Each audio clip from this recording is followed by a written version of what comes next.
welcome! Today we are reviewing the book, The Four Agreements, Don Miguel Ruiz.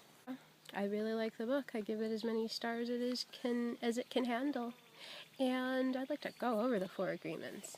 They really helped put things into perspective. It's kind of like a broom sweeping reading this book. It goes through all the little rooms in your mind and clears away some cobwebs that, may have been just kind of hanging out for a bit and you need some clarity on it, and then all of a sudden it's just like, oh wow. It's a kitty! This book I would call a companion. I would certainly have it in your library. It's always a go-to when I feel you need to press the restart button as a human and really check in with your soul or your spirit. So let's get started. I love these four agreements. The first agreement is to be impeccable with your word. Why your word? Your word is the power that you have to create. Your word is the gift that comes directly from God. Word. The word is not just a sound or a written symbol. The word is a force. It is the power you have to express and communicate, to think and thereby create the events in your life. You can speak. What other animal on the planet can speak? The word is the most powerful tool you have as a human. It is the tool of magic. Okay, being impeccable with your word is not using the word against yourself. Being impeccable with your word is the correct use of your energy. It means to use your energy in the direction of truth and love for yourself. Impeccability of the word will also give you immunity from anyone putting negativity in your direction or on you. How does your garden grow? Your garden isn't mined, and if you really feel things are negative, then that's going to really attract negative seeds. If you really think things are always working out in your honor, no matter how intense they may be, you're always going to get positive seeds that will lead you in a positive direction, that will get you solutions. So it's really true about your garden mind. You can measure the impeccability of your word by your level of self-love. Meaning, how much you love yourself and how you feel about yourself are directly proportionate to the quality and integrity of your word. When you are impeccable with your word, you feel good, you feel happy, you feel at peace. You have to understand that things are going to work out in your honor when you allow them. And just think that, even when you just don't know what's going to happen. Changing the course of your mind, it's going to go in that direction. You have to constantly remind yourself of that. That's why it's a practice. Okay, agreement number 2. Don't take anything personally.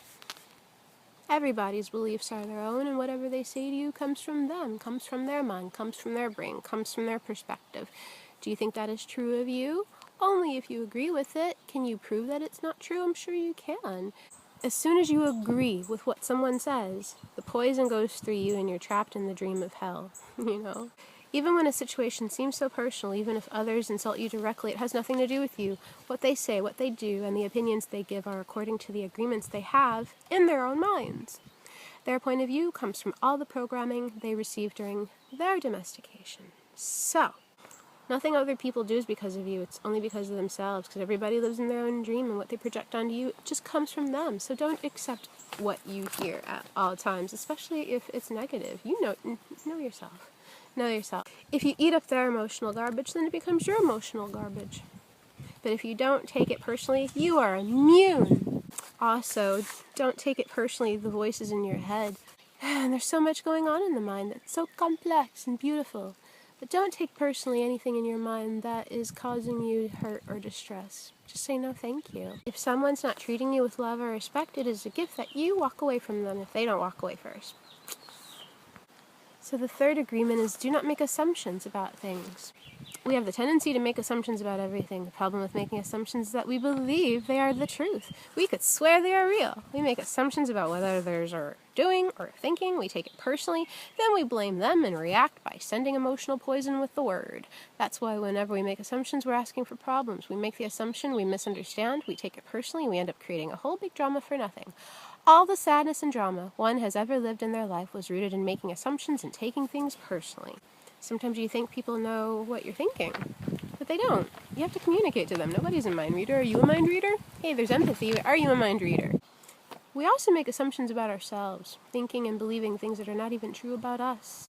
The way To keep yourself from making assumptions is to ask questions. Make sure the communication is clear if you don't understand. Ask. Have the courage to ask questions until you are clear as you can be. And even then, do not assume you know all there is to know about a given situation. Once you hear the answer, you'll not have to make assumptions because you will know the truth. The fourth agreement, last one, is to always do your best. Under any circumstance, always do your best, no more and no less. But keep in mind that your best is never going to be the same from one moment to the next. Everything is alive and changing all the time, so your best will sometimes be high quality and other times it'll not be as good. When you wake up refreshed and energized in the morning, your best will be better than when you're tired at night. Doing your best doesn't really feel like work because you'll enjoy whatever you're doing. You know you're doing your best when you're enjoying the action or doing it in a way that will not have negative repercussions for you. You do your best because you want to do it, not because you have to do it. Not because you're trying to please the judge, and not because you're trying to please other people. The way you break an agreement is pretty much by doing the opposite. If you have a negative belief about yourself or feel unsuccessful in some way, you've made that agreement to really feel unloving or unsuccessful. You break the old agreement of thinking you're not successful by saying the opposite. I am successful. I am powerful.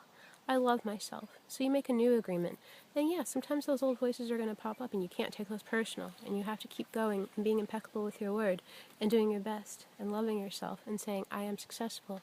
That's how you break an old agreement, one that doesn't serve you, one that is causing you suffering, and you make a new agreement. Thank you.